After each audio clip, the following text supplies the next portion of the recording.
ನಿನಗಾಗಿ ಭಾಗ 46. ರೂಮಿಗೆ ಬಂದ ವಿಕ್ರಮ್ ದಮಯಂತಿಯನ್ನು ದಿಟ್ಟಿಸಿ ನೋಡುತ್ತಿರುತ್ತಾನೆ. ಮೊದಮೊದಲು ಅವಳು ಇಗ್ನೋರ್ ಮಾಡುತ್ತಾಳೆ. ನಂತರ ಏಕೆ ಇಷ್ಟೊಂದು ನನ್ನನ್ನು ನೋಡುತ್ತಿದ್ದಾನೆ? ಏನು ವಿಷಯವಿರುತ್ತದೆ? ಅವನನ್ನೇ ಕೇಳೋಣ ಅಂತ ಮನಸ್ಸು ಅನಿಸುತ್ತದೆ. ನಂತರ ಬೇಡ, ಹೇಳುವ ವಿಷಯವಿದ್ದರೆ ಅವನೇ ಹೇಳುತ್ತಾನೆ. ಅವನ ಜೊತೆ ನಾನು ಮಾತನಾಡುವುದಿಲ್ಲ. ತುಂಬ ಮಾತನಾಡಿದರೆ ತಲೆಯ ಮೇಲೆ ಕುಳಿತುಕೊಂಡು ಬಿಡುತ್ತಾನೆ. ಇಷ್ಟ ಬಂದ ರೀತಿ ನನ್ನ ಜೊತೆ ವರ್ತಿಸುತ್ತಾನೆ. ಆ ನಂತರ ಕೈಗೆ ಸಿಗುವುದಿಲ್ಲ. ಆದರೆ ವಿಕ್ರಮ್ಗೆ ಅವಳನ್ನು ಬಿಟ್ಟು ಬೇರೆ ಕಡೆ ತನ್ನ ಗಮನವನ್ನು ಹರಿಸಲು ಸಾಧ್ಯವಾಗುತ್ತಿಲ್ಲ. ಅವನಿಗೆ ಇನ್ಯಾವ ದಾರಿಯೂ ಕೂಡ ಸಿಗುತ್ತಿಲ್ಲ. ಅವಳ ಚಿಕ್ಕಮ್ಮನ ಮನೆಗೆ ಕಳುಹಿಸಲೇಬೇಕು. ತನ್ನ ಗೆಸ್ಟ್ ಹೌಸ್, ಫಾರಮ್ ಹೌಸ್ ನೆನಪಾಯಿತು ಅವನಿಗೆ. ಅವಳು ಒಪ್ಪಿದರೆ ಅಲ್ಲಿ ಇರಿಸಬಹುದು. ಅವಳನ್ನೇ ಕೇಳೋಣ ಅಂತ ಅಂದುಕೊಂಡು ದಮಯಂತಿಯನ್ನು ತನ್ನ ಬಳಿ ಕರೆದ. ಸ್ವಲ್ಪ ನಿನ್ನ ಜೊತೆ ಮಾತನಾಡಬೇಕು. ಫ್ರೀ ಇದೆಯಾ ಅಥವಾ ಏನಾದರೂ ಕೆಲಸ ಇದೆಯಾ ಅಂತ ತುಂಬ ಸೀರಿಯಸ್ ಆಗಿ ಕೇಳಿದ. ಆಗ ಅವಳು ಏನೋ ತುಂಬ ಇಂಪಾರ್ಟೆಂಟ್ ಮ್ಯಾಟರ್ ಇರಬಹುದು ಅಂತ ಅವನ ಬಳಿ ಹೋಗಿ ಕುಳಿತುಕೊಂಡಳು. ಅವನು ಅವಳ ಕೈಯನ್ನು ಹಿಡಿದುಕೊಂಡು, ನನ್ನ ಮನೆಯಲ್ಲಿ ಕನ್ಸ್ಟ್ರಕ್ಷನ್ ಕೆಲಸ ನಡೆಯುತ್ತಿದೆ. ಅಂದರೆ ಪೇಂಟಿಂಗ್, ಸಣ್ಣ ಪುಂಡ ಚೇಂಜಸ್ ಇರುತ್ತದೆ. ಇನ್ನು 3 ತಿಂಗಳು ಆಗುತ್ತದೆ. ಅದಕ್ಕೆ ಅಜ್ಜಿ ಮತ್ತು ಅಪ್ಪ ಹೇಳಿದ್ದಾರೆ ನಿನ್ನನ್ನು ನಮ್ಮ ಗೆಸ್ಟ್ ಹೌಸಲ್ಲಿ ಇರಿಸುವಂತೆ. ನೀವು ಅಂತ ಕೇಳಿದಳು. ನಾನು ಬಂದು ಹೋಗುತ್ತಿರುತ್ತೇನೆ. ಪ್ರತಿದಿನ ಇರುವ ಸಾಧ್ಯವಿಲ್ಲ, ಏಕೆಂದರೆ ಎಲ್ಲ ಕೆಲಸವನ್ನು ಮಾಡಿಸುತ್ತಿರುವುದು ನಾನು. ಅಲ್ಲಿ ಕೆಲಸದವರು ಇರುತ್ತಾರೆ.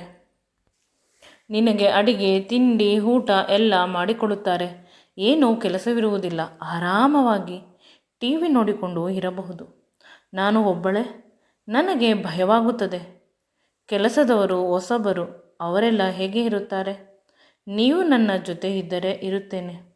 ಅವನಿಗೆ ಅವನ ಮುದ್ದು ತಂಗಿ ನೆನಪಾದಳು. ಅವಳಿಗೆ ತನ್ನ ಅಣ್ಣನಿಗಿಂತ ಇವನು ಎಂದರೆ ತುಂಬ ಪ್ರೀತಿ. ಇವನಿಲ್ಲವಾದರೆ ಒಂದು ಕ್ಷಣ ಕೂಡ ಇರುವುದಿಲ್ಲ. ಒಮ್ಮೊಮ್ಮೆ ಇವನೇ ಜೋಗುಳ ಹಾಡಿ ಊಟ ಮಾಡಿಸುತ್ತಿದ್ದ. ಒಂದು ರೀತಿ ಎರಡನೇ ತಾಯಿಯ ರೀತಿ ಇದ್ದ. ಅವಳು ಪ್ರತಿ ವಿಷಯವನ್ನು ಇವನ ಬಳಿ ಹೇಳಿಕೊಳ್ಳುತ್ತಿದ್ದಳು. ಆದರೆ ಇವನಿಗೆ ಆದ ಸಮಸ್ಯೆಯನ್ನು ಅವಳು ಹೇಳಿಕೊಂಡಿಲ್ಲ. ಅದರಿಂದ ತೊಂದರೆಯಾಗಿದ್ದು ಅವಳು ಹೇಳಿಕೊಂಡಿದ್ದರೆ ಇಂದು ಯಾವುದೇ ಸಮಸ್ಯೆ ಆಗುತ್ತಿರಲಿಲ್ಲ. ವಿಷಯ ಇಷ್ಟೊಂದು ಕೆಡುತ್ತಿರಲಿಲ್ಲ. ಎಲ್ಲ ಹಾಳಾಗಿ ಅವಳು ಆಸ್ಪತ್ರೆ ಸೇರಿದ ಮೇಲೆ, ಅಮ್ಮನ ಬಳಿ ತುಂಬ ಬಲವಂತ ಮಾಡಿದ ಮೇಲೆ ನಿಧಾನವಾಗಿ ಸತ್ಯ ಹೇಳಿದಳು. ಈಗಲೂ ಕೂಡ ಅವಳ ತಂಗಿಯ ಬಾಯಿಂದ ಸತ್ಯ ಯಾವುದು ಅಂತ ಅವನಿಗೆ ನಿಖರವಾಗಿ ತಿಳಿದಿಲ್ಲ. ಇವುಗಳ ಮಧ್ಯೆ ಕಳೆದು ಹೋದವನನ್ನು ಪದೇ ಪದೇ ಅವನ ಹೆಸರನ್ನು ಹೇಳಿ ದಮಯಂತಿ ಎಚ್ಚರಗೊಳಿಸಿದಳು. ಅವನು ಹೋಗಲಿ, ನಿನ್ನ ಚಿಕ್ಕಪ್ಪ ಚಿಕ್ಕಮ್ಮ ಅವರ ಮನೆಯಲ್ಲಿ ಇರುತ್ತೀಯಾ? ಅವಳು ಸಡನ್ನಾಗಿ ಒಪ್ಪಿಕೊಂಡಳು. ತವರು ಮನೆಯಲ್ಲಿ ಎಷ್ಟೇ ಕಷ್ಟವಿದ್ದರೂ ಹೆಣ್ಣು ಮಕ್ಕಳಿಗೆ ಅದೇ ಇಷ್ಟ. ನನ್ನ ಅಕ್ಕನನ್ನು ನೋಡಿಕೊಂಡಂತೆ ಆಗುತ್ತದೆ. ಎಲ್ಲ ನಿನ್ನ ಬಟ್ಟೆಗಳನ್ನು ಪ್ಯಾಕ್ ಮಾಡು, ಈಗಲೇ ಹೋಗೋಣ. ಸಮಯವಿಲ್ಲ ನಮ್ಮ ಬಳಿ. ಈಗಲೂ ಕೂಡ ಅವನು ಸ್ವಲ್ಪ ಸೈಲೆಂಟಾಗಿ ಇದ್ದ. ದಮಯಂತಿಗೆ ಸ್ವಲ್ಪ ವಿಚಿತ್ರ ಅಂತ ಅನಿಸುತ್ತಿದೆ ಇವನು ತನ್ನ ಜೊತೆ ಇರುವುದನ್ನು ನೋಡಿ. ಏನೋ ಕಳೆದು ಹೋಯಿತು, ಪ್ರಪಂಚ ಬಿದ್ದು ಹೋಯಿತು ಅನ್ನುವ ರೀತಿ ಇದ್ದಾನೆ. ಇಷ್ಟೇ ವಿಷಯ ಇದ್ದರೆ ಸರಿ, ಇದಕ್ಕಿಂತ ಏನಾದರೂ ಕೆಟ್ಟದ್ದು ಆಗದೇ ಇರಲಿ ದೇವರೇ ಅಂತ ಪ್ರಾರ್ಥನೆ ಮಾಡಿಕೊಂಡಳು. ಇಬ್ಬರ ಲಗೇಜ್ಗಳನ್ನು ಕೆಲಸದವರು ಕಾರಿನಲ್ಲಿ ತಂದು ಇಟ್ಟರು. ಏನು ಮಾತನಾಡದೆ ಅವಳನ್ನು ಕರೆದುಕೊಂಡು ಹೋದ. ಪ್ರತಿ ಸಲ ಏನಾದರೂ ಚೇಷ್ಟೆ ಮಾಡುತ್ತಿದ್ದ. ಮೇನ್ ರೋಡಲ್ಲಿ ಡ್ರೈವಿಂಗ್ ಮಾಡುತ್ತಿದ್ದರೂ ಪದೇ ಪದೇ ಅವಳನ್ನು ಮುಟ್ಟುತ್ತಿದ್ದ. ಇಂದು ಇಷ್ಟೊಂದು ಸೈಲೆಂಟ್ ಆಗಿದ್ದಾನೆ. ಅವಳಿಗೆ ತಡೆದುಕೊಳ್ಳುವುದಕ್ಕೆ ಸಾಧ್ಯವಾಗದೆ ಗೇರ್ ಮೇಲೆ ಇದ್ದ ಅವನ ಕೈಯನ್ನು ಮುಟ್ಟಿದಳು. ಅವನು ಅವಳನ್ನು ನೋಡಿ ಸ್ಮೈಲ್ ಮಾಡಿ ಪುನಃ ಡ್ರೈವಿಂಗನ್ನು ಮುಂದುವರಿಸಿದ. ಇನ್ನೇನು ಮಾಡಲು ಸಾಧ್ಯವಿಲ್ಲ ಅಂತ ಅವಳು ಸುಮ್ಮನಾದಳು. ತನ್ನನ್ನು ಬಿಟ್ಟು ತುಂಬ ದಿನ ದೂರ ಇರಬೇಕು ಅಂತ ವಿಕ್ರಮ್ಗೆ ಇಷ್ಟೊಂದು ಕಷ್ಟವಾಗುತ್ತಿರಬಹುದು. ಅದು ಸಹಜ ಕೂಡ. ನನಗೂ ಕೂಡ ಅವರನ್ನು ಬಿಟ್ಟು ಹೋಗಲು ಸಾಧ್ಯವಾಗುತ್ತಿಲ್ಲ. ಇನ್ನು ಅವರು ಹೇಗೆ ಇರುತ್ತಾರೆ? ಅವಳು ಕೂಡ ಅವರ ಮನೆ ಬರುವವರೆಗೂ ವಿಕ್ರಮ್ನನ್ನೇ ದಿಟ್ಟಿಸಿ ನೋಡುತ್ತಿದ್ದಳು. ನಂತರ ಮನೆ ಬಂದು ಇಳಿ ಅಂತ ಹೇಳಿದ ತಕ್ಷಣ ಆ ಪ್ರದೇಶ ತುಂಬ ಹೊಸದು, ತನ್ನ ಮನೆಯ ಜಾಗವಲ್ಲ ಅನ್ನುವುದು ಅವಳಿಗೆ ಒಂದೇ ಕ್ಷಣದಲ್ಲೇ ಅರ್ಥವಾಯಿತು. ಅವನ ಕಡೆ ಪ್ರಶ್ನಾರ್ಥಕವಾಗಿ ನೋಡಿದಳು. ಅವನು ಕೆಳಗೆ ಇಳಿ, ಎಲ್ಲ ಗೊತ್ತಾಗುತ್ತದೆ ಅಂತ ಹೇಳಿದ. ಅವಳು ಅವನು ಹೇಳಿದ ಹಾಗೆ ಕೇಳಿದಳು. ಕೆಳಗೆ ಇಳಿದಾಗ ಅವಳಿಗೆ ಒಂದು ಆಶ್ಚರ್ಯ ಕಾದಿತ್ತು. ತನ್ನ ಚಿಕ್ಕಪ್ಪ ಚಿಕ್ಕಮ್ಮ ಎಲ್ಲರೂ ಕಾಣಿಸಿದರು. ಇವಳಿಗೆ ಖುಷಿಯ ಜೊತೆ ಆಶ್ಚರ್ಯ. ಕೆಳಗೆ ಇಳಿದು ಚಿಕ್ಕಪ್ಪನ ಬಳಿ ಕೇಳಿದಳು, ಅಕ್ಕ ಹೇಗಿದ್ದಾಳೆ ಅಂತ. ಅವಳು ನಮ್ಮ ಜೊತೆ ಇದ್ದಾಳೆ. ಅವಳು ರೂಮಿನಲ್ಲಿ ಮಲಗಿದ್ದಾಳೆ. ಅವಳನ್ನು ನೋಡಿಕೊಳ್ಳಲು ಇಬ್ಬರು ಕೆಲಸದವರನ್ನು ಅಳಿಯಂದಿರು ನೇಮಿಸಿದ್ದಾರೆ. ಇದು ಯಾವ ಜಾಗ ಅಂತ ಕೇಳಿದಳು ತುಂಬ ಅಮಾಯಕವಾಗಿ. ಆಗ ವಿಕ್ರಮ್, ಇದು ನಿನ್ನ ಜಾಗ, ನಿನ್ನ ಫಾರ್ಮ್ ಹೌಸ್, ನಿನ್ನ ಹೆಸರಿನಲ್ಲಿ ಇದೆ. ಈಗ ಒಂದೇ ವಾರದ ಹಿಂದೆ ತೆಗೆದುಕೊಂಡಿದ್ದು. ಹೌದಾ? ನನಗೆ ತಿಳಿಯದೆ ನನ್ನ ಹೆಸರಿನಲ್ಲಿ ಇದೆಯಾ? ಮೊನ್ನೆ ಯಾವುದೋ ಡಾಕ್ಯುಮೆಂಟ್ಸ್ಗೆ ಸೈನ್ ಬೇಕು ಅಂತ ಮಾಡಿಸಿಕೊಂಡೆ ನೋಡು, ಅದರಲ್ಲಿ ಈ ಪತ್ರ ಕೂಡ ಇತ್ತು. ನಿನಗೆ ಸರ್ಪ್ರೈಸ್ ಕೊಡೋಣ ಅಂತ ಇದ್ದೆ, ಆದರೆ ಈ ರೀತಿ ಅಂತ ತಿಳಿದಿರಲಿಲ್ಲ. ಇಲ್ಲಿ ಕೆಲಸದವರು ಇದ್ದಾರೆ, ಎಲ್ಲ ಕೆಲಸವನ್ನು ಮಾಡಿಕೊಳ್ಳುತ್ತಾರೆ. ನೀನು ಏನು ಬೇಕೋ ಅದನ್ನು ಮಾಡಿಸಿಕೊಂಡು ತಿನ್ನು. ನಾನು ಪ್ರತಿದಿನ ಬಂದು ಹೋಗುತ್ತೇನೆ.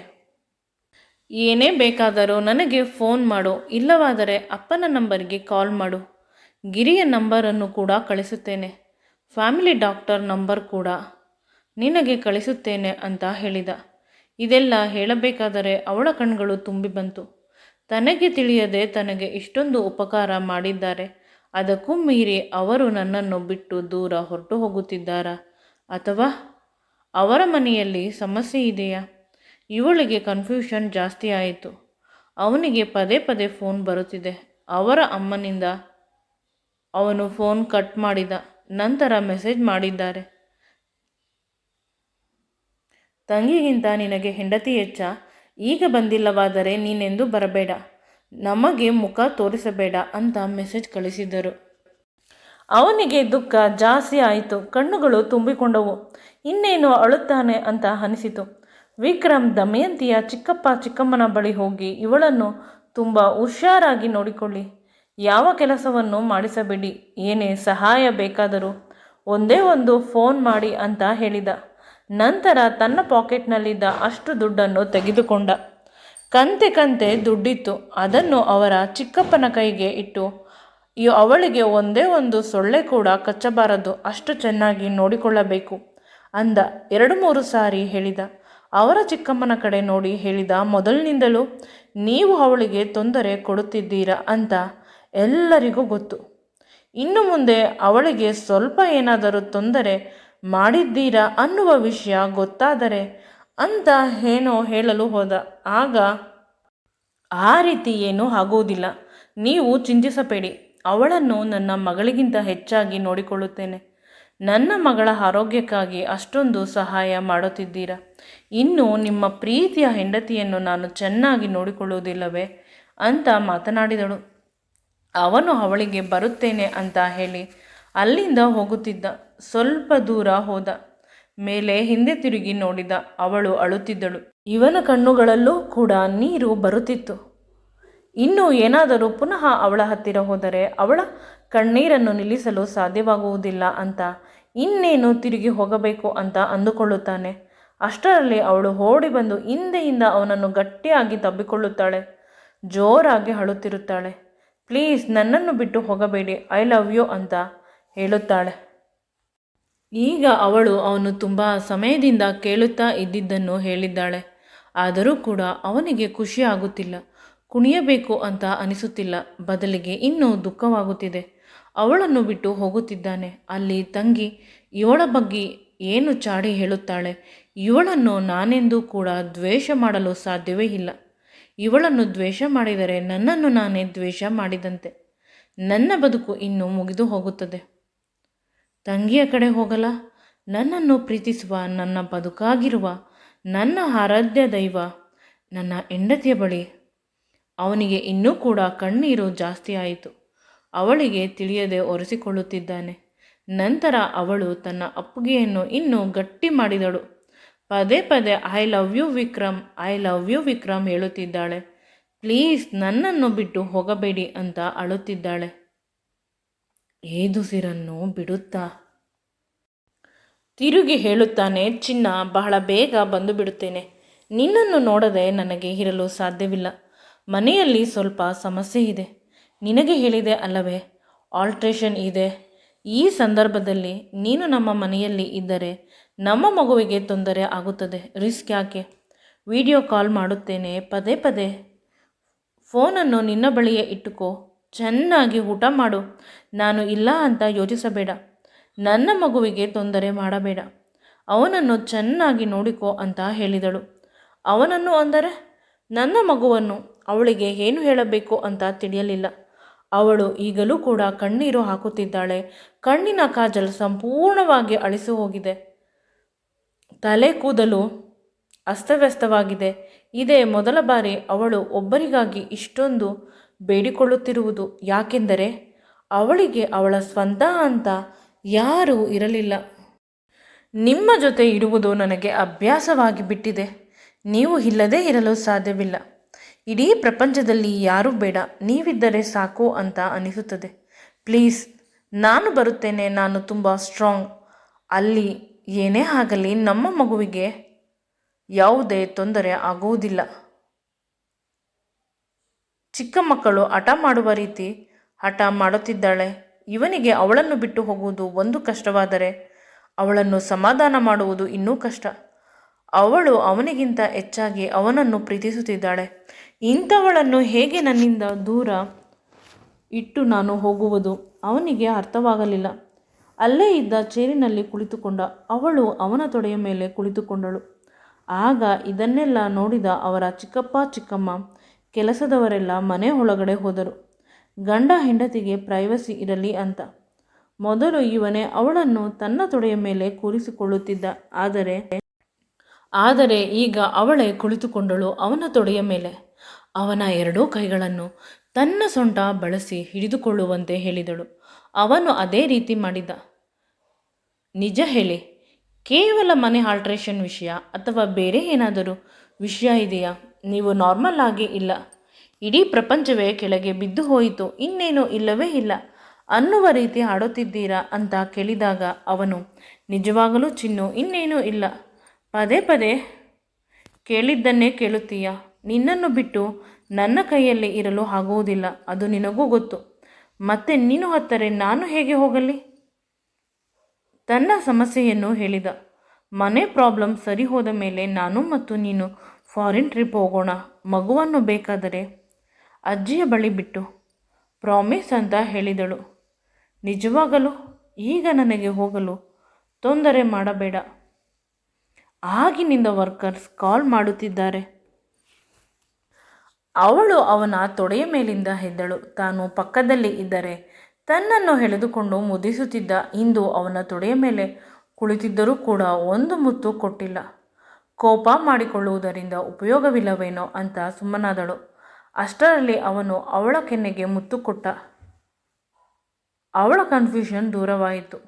ನನ್ನನ್ನು ನಿಜವಾಗಲೂ ಇನ್ನೂ ಪ್ರೀತಿಸುತ್ತಿದ್ದಾನೆ ಅಂತ.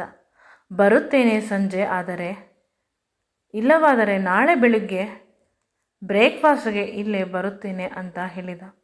ಅವಳು ಆಯಿತು ಅಂತ ಹೇಳಿದಳು. ಅವನು ಹೋಗುತ್ತಿರಬೇಕಾದಾಗ ಅವನ ಕೈಯನ್ನು ಹಿಡಿದುಕೊಂಡಳು. ಅವನು ಪ್ರಶ್ನಾರ್ಥಕವಾಗಿ ಕೇಳಿದ, ಯಾಕೆ, ಏನಾಯಿತು ಅಂತ. ಅವನ ಹತ್ತಿರ ಮುಗುಳ್ನಗುತ್ತಾ ಬಂದಳು. ಅವನ ಎರಡೂ ಕೈಗಳನ್ನು ಹಿಡಿದುಕೊಂಡು ಅವನ ತುಟಿಗಳಿಗೆ ದೀರ್ಘವಾಗಿ ಮುತ್ತನ್ನು ಕೊಡಲು ಆರಂಭಿಸಿದಳು. ಅವನು ಕೂಡ ಸಹಕರಿಸಿದ. ಇಬ್ಬರೂ ಕೂಡ ತುಂಬ ಸಮಯದವರೆಗೆ ಮುತ್ತು ಕೊಟ್ಟರು. ಮತ್ತೆ ಇನ್ಯಾವಾಗ ಸಿಗುತ್ತೇವೆ ಅನ್ನುವುದು ಅವರ ಭಯವಾಗಿತ್ತು. ನಂತರ ಅವಳಿಗೆ ಬಾ ಹೇಳಿ ತಾನು ಕಾರಿನಲ್ಲಿ ಹತ್ತಿದ. ಅವಳು ಅಲ್ಲಿವರೆಗೂ ಬಂದು ಅವನಿಗೆ ಬಾಯ್ ಮಾಡಿದಳು. ಇಬ್ಬರಿಗೂ ತಮ್ಮ ಅಮೂಲ್ಯವಾದುದನ್ನು ತಾವು ಕಳೆದುಕೊಳ್ಳುತ್ತಿದ್ದೇವೆ ಅನ್ನುವ ರೀತಿ ನೋವಾಗುತ್ತಿದೆ. ಅವನು ತನ್ನನ್ನು ಬಿಟ್ಟು ಹೊರಟು ಹೋಗುತ್ತಿದ್ದಾನೆ. ಪುನಃ ಬರುತ್ತಾನೋ ಇಲ್ಲವೋ ಅನ್ನುವ ಭಯ ಅವಳಿಗೆ. ಇವನಿಗೆ ಮನೆಗೆ ಹೋದ ಮೇಲೆ ಏನು ವಿಷಯ ಇರುತ್ತದೆಯೋ ನನ್ನ ನಿರ್ಧಾರ ಮುಂದೆ ಏನು ಬೇಕೋ ಅದು ಕೂಡ ತಿಳಿಯುತ್ತಿಲ್ಲ. ಇಬ್ಬರ ಎದೆ ಒಡೆದುಕೊಳ್ಳುತ್ತಿದೆ, ಆದರೆ ಒಬ್ಬರಿಗೊಬ್ಬರು ಹೇಳಿಕೊಳ್ಳುತ್ತಿಲ್ಲ. ಡ್ರೈವಿಂಗ್ ಮಾಡಿಕೊಂಡು ವಿಕ್ರಮ್ ಯಾವಾಗ ತನ್ನ ಮನೆಯ ಮುಂದೆ ಬಂದ ಅನ್ನುವುದು ಕೂಡ ತಿಳಿಯುವುದಿಲ್ಲ. ಇಲ್ಲಿ ದಮಯಂತಿ ಮನೆ ಒಳಗಡೆ ಹೋದಳು. ಎಲ್ಲರೂ ಕೂಡ ಖುಷಿಯಾಗಿ ಇದ್ದರು. ತುಂಬ ದೊಡ್ಡದಾದ ಸುಂದರವಾದ ಮನೆ. ಆಳು ಕಾಳುಗಳು, ಸೆಕ್ಯೂರಿಟಿಗಳು ತುಂಬ ಜನ ಇದ್ದಾರೆ. ಚಿಕ್ಕಪ್ಪನಿಗೆ ವ್ಯವಸಾಯ ಮಾಡಲು ಜಾಗ ಇದೆ, ಆದರೆ ನನ್ನ ಬಳಿ ವಿಕ್ರಮ್ ಇಲ್ಲ ಅಂತ ತನ್ನ ಹೊಟ್ಟೆಯನ್ನು ಮುಟ್ಟಿಕೊಂಡಳು. ಮುಂದೆ ಈ ವಿಡಿಯೋ ನಿಮಗೆ ಇಷ್ಟವಾಗಿದ್ದಲ್ಲಿ ನನ್ನ ಚಾನಲನ್ನು ಲೈಕ್ ಮಾಡಿ, ಶೇರ್ ಮಾಡಿ ಮತ್ತು ಸಬ್ಸ್ಕ್ರೈಬ್ ಮಾಡಿ. Thank you.